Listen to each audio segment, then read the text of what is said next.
Welcome to the final episode of Season 14 of ECCB Connects. Energy is at the center of everything we do.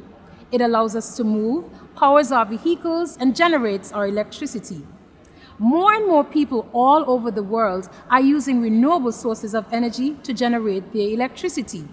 The ECCB is no exception, taking steps to move away from fossil fuels to green energy sources such as the sun to generate its power. In this episode, we get an update on the ECCB's Greening of the Campus initiative and hear from members of a delegation who toured the bank's solar canopy farm as part of the activities in St. Kitts and Nevis to mark CARICOM Energy Month. Stay with us. We'll tell you more after the break. The Eastern Caribbean Central Bank invites you to participate in the selection of the 2020 ECCU Bank of the Year Award recipients. The ECCU Bank of the Year Awards recognize the commercial banks which have made outstanding contributions to the overall development of the people they serve.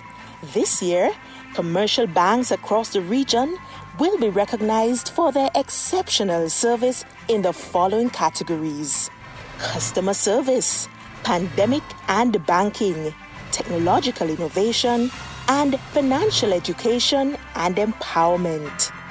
Which bank will capture these prestigious titles? You can help decide by your online voting. Go to ECCB Connect's Facebook page or the ECCB website. Look for ECCU Bank of the Year Awards. Click on the link and vote for the commercial bank of your choice. You have until Friday, 27th November to cast your vote. Your online vote will make a difference, so log on and vote for your Bank of the Year.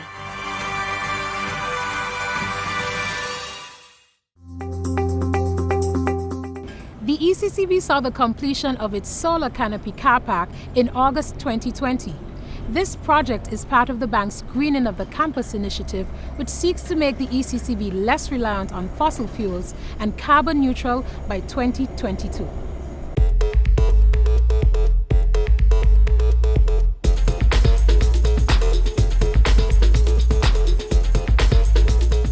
At this point, our solar farm, the first array as well as the second array, we produce just under a megawatt of energy. That's about 60% of the bank's needs. So we still need to consume electricity at night. The sun does go down. So one of the next phases would be looking at battery as a source to store energy and use at night. So that is what we're waiting for the battery technology to mature so we can get more bang for our buck, because at this point in time, batteries are expensive and they're going through evolution, and we want to wait until the evolution ends and then get in when it's matured.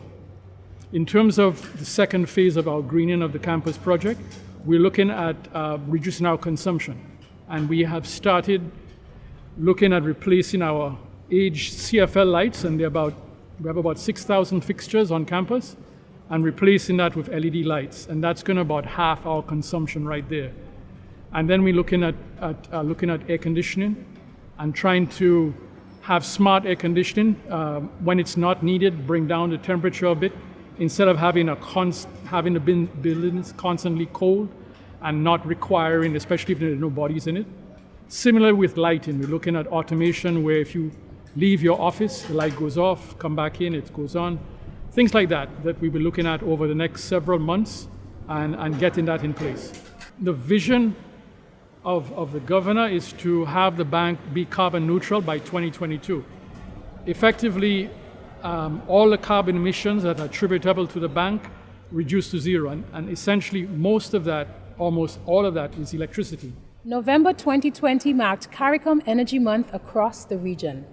As part of the national activities to mark CARICOM Energy Month in St. Kitts and Nevis, the ECCB hosted a tour of its solar canopy car park with officials from the Department of Energy, St. Kitts and Nevis, including the Honorable Minister, Sean Richards, Minister of Public Utilities, Posts and Urban Development, and students from the Clarence Fitzroy Bryant College and the Advanced Vocational Education Center.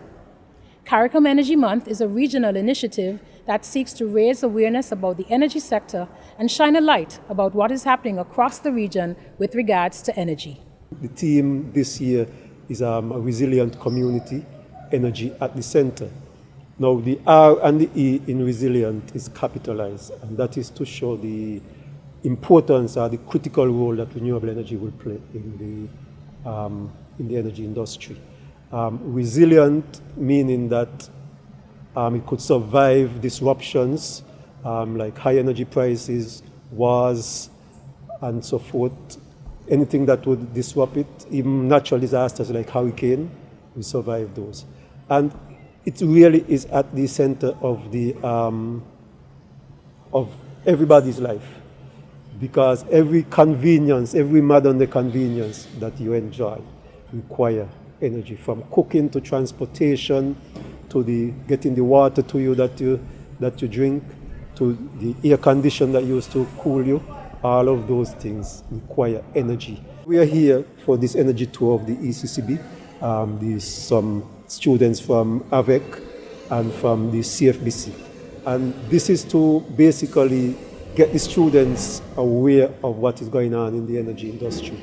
They would have probably done studies, all of them doing some kind of study in some energy-related subject. So they would have done their studies. They probably might have done some practicals in a lab, but they get the opportunity to come in the field now and see an actual project. Speaking to the group of students on the tour, the Honorable Sean Richards, Minister with responsibility for energy in St. Kitts and Nevis, encouraged the students to consider the opportunities that the alternative energy sector presents as they contemplate their employment prospects. We begin to think, well, get a job from government, get a job from some established corporation. But when you begin to look at what is happening within the Federation and within the rest of the world, what are the opportunities that are available to you to become entrepreneurs? That is one opportunity that is available to you. These are innovations in terms of St. Kitts and Nevis, and so as young people you need to become more creative, you need to become more innovative and take advantage of all of the opportunities that are available to you.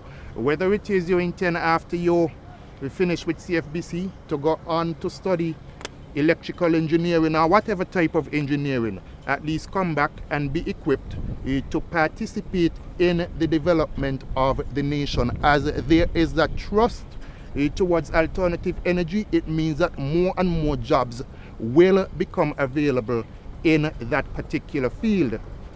All of you may not want to become in the technical aspect of it, but there are other aspects of it which will also be available, whether it is the planning aspect of it, the accounting aspect of it, the administration aspect of it, whatever aspect of it there is that is available.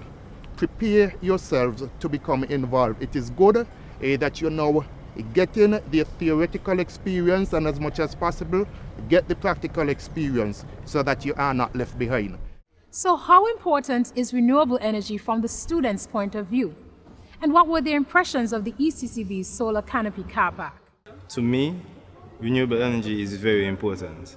It also helps the planet, which is very important. We need the planet to, of course, sustain life. And moving away from fossil fuels also aid in that aspect very much. I am currently on the way of building my own solar plant at home, just to facilitate just maybe my refrigerator and those little things.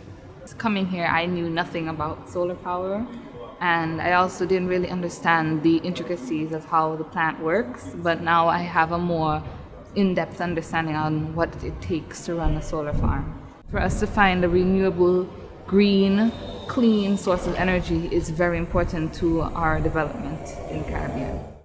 When asked what they would say to persons who might be wondering if they should be part of the green energy movement, here's what the students had to say.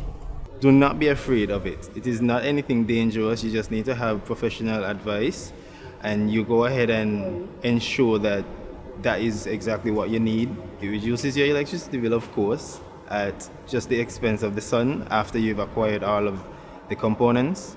And you definitely can't have a bad investment when you do that. It can sometimes be very expensive, but in the long run, it will save you so much more money, and it's an amazing financial investment to take part in. The Eastern Caribbean Central Bank invites you to participate in the selection of the 2020 ECCU Bank of the Year Award recipients. The ECCU Bank of the Year Awards recognize the commercial banks which have made outstanding contributions to the overall development of the people they serve. This year, commercial banks across the region will be recognized for their exceptional service in the following categories: customer service, pandemic and banking, technological innovation, and financial education and empowerment. Which bank will capture these prestigious titles? You can help decide by your online voting. Go to ECCB Connect's Facebook page or the ECCB website. Look for ECCU Bank of the Year Awards. Click on the link and vote for the commercial bank of your choice. You have until Friday, 27th November to cast your vote.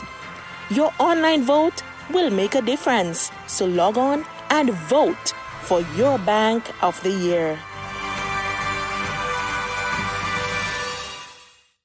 To view any episode of ECCB Connects anytime, any place at your convenience, check us out on YouTube, Facebook, and LinkedIn at ECCB Connects. And now for this week's financial tip. I am Miss George, and I teach at the Rosa Primary School in Dominica. Don't be ignorant about finances. Ask your banker questions and make him or her explain things that you don't understand. It is money. Make it work for you. We've come to the end of this episode and season 14 of ECCB Connects. While we're on break, be sure to stay connected with us on social media and join us in January 2021 for new and exciting programs. We wish you a safe and happy Christmas and a bright and prosperous 2021 when it comes.